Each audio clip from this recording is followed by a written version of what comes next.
Former Western New York Congressman Jack Quinn joins us now. Jack, great to see you. Thanks for coming to the studio. Appreciate it. Happy to be back. Yeah, it's great to have you here.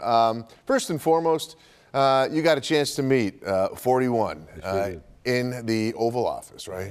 What do you remember of that? Well, I'll tell you, as we're going to hear this week, it was a class operation. I came in that year as one of a freshman, big class, 54 Republicans that time. And the first invitation we received was, the invitation was not from lobbyists, not from other congressmen. The first invitation was from President Bush. And he wanted the new group to come over and be in the Oval Office of the President of the United States. And he was so gracious to all of us to move around. He took individual pictures with all of us. For a gentleman who lost, let's remember. Could have been bitter, could have been upset, could have been angry, probably maybe was, all those things, but not when it came to the rest of these new Republican freshmen. He wanted to impress upon us that respect goes a long way, that understanding somebody else's view goes a long way. And he stayed, Scott, with us that afternoon probably 2.5 hours till the last person left. Didn't have to do it, probably had a million other things to do, but it was a great start for me and the rest of our group. And he said on the way out the door, "Be nice to those Democrats, you're going to need them." That's exactly right. That's right. Yeah, everybody needs everybody. So really, he was genuine, wasn't he? Absolutely. I mean, genuine. I mean, you talk to the guy for 10 minutes and you thought you were talking to your next door neighbor. That's a gift. That's a gift that you can come across that way in a short period of time. And he did. He didn't give us a lot of advice because there were too many of us there. I often thought if I could have stolen about 2 or 3 minutes of his time to say, what advice do you have for a brand new congressman from Buffalo, New York, who was a town supervisor of 60,000 people, and I make the jump, if you will, to Washington. But didn't have to. I mean, that went a long way for me, and being able to hire one of his staffers. Yeah, you told me that. Now, what was the key to 41's success, do you think? Of course, he was only a one-term president. That's right. But he still was a very successful man in life. Of course, and I think in life, because of his success in the business world before he came to politics, but then he absolutely, I think, maybe the last president who worked his way up in government. Congressman, vice president, CIA, and ultimately the president of the United States.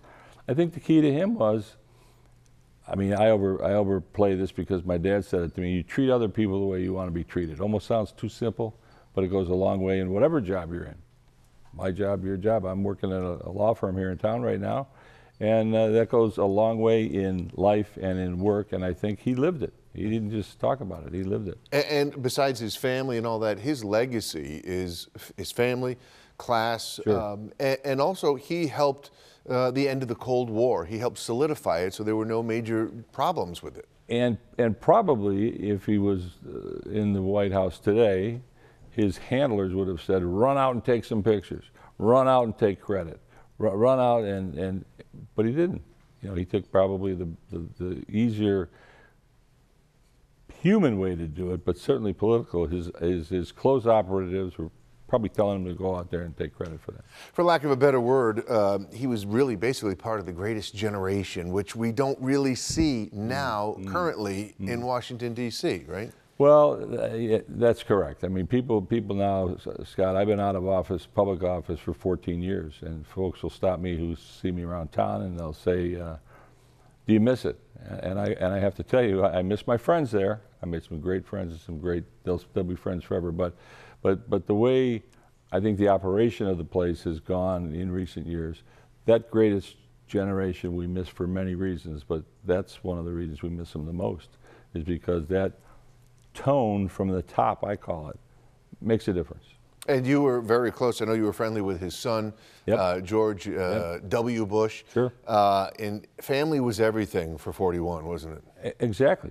I mean, I think the proudest picture he had in the Oval, somebody asked him that question that day, was, with all these important things, was the picture he had of the family on the desk. I mean, because you needed a wide-angle lens for this. Yeah, that's right. I mean, up in Kennebunkport, right? You guys understand that, but that is what was important to him.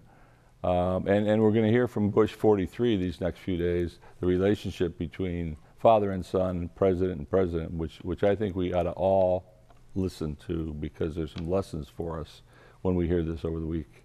Right. And what will you miss most about the class of George W. Bush? George H.W. Bush. What you miss from it is his presence. I mean, it's too much of a stretch to say the man was a role model for me because I didn't know him that well. But the way he behaved in government sure was. I was lucky enough to hire a staffer of his, a Hamburg woman who we hired, was with me for eight years in a very important position. She actually taught us how to do the business of being a congressperson.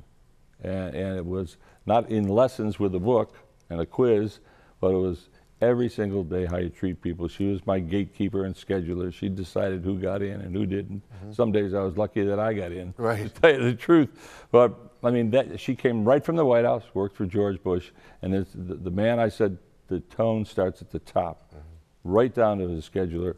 And I was lucky to have Paulette for about almost 7 years. Final question. You were at the transfer of power, the actual transfer of power in '92 from 41 to Bill Clinton, correct? Exactly. By mistake. I mean, here we are, two brand new congressmen. They give you those little lapel pins. We had them on. Every time we took a turn, the Secret Service and the Capitol Police would say, "Oh, absolutely, Congressman, just this way." We ended up on the back side of the Capitol. They leave from the front side. The sitting president goes with the new president coming. This was Bill and Hillary Clinton and Mr. and Mrs. Bush. And that's where the discussion happens. Nobody there. We were clearly in the wrong spot. And President Bush and his wife go down the stairs. They hop in a waiting helicopter and they go to Texas. And I would give one of my retirement checks to find out what that conversation was. Right. But we'll never know. We'll right. never, ever know. Congressman Jack Quinn. Jack, thank you so much for coming in. Always a pleasure to have you in here. It's my pleasure. Thank you very much. Appreciate it.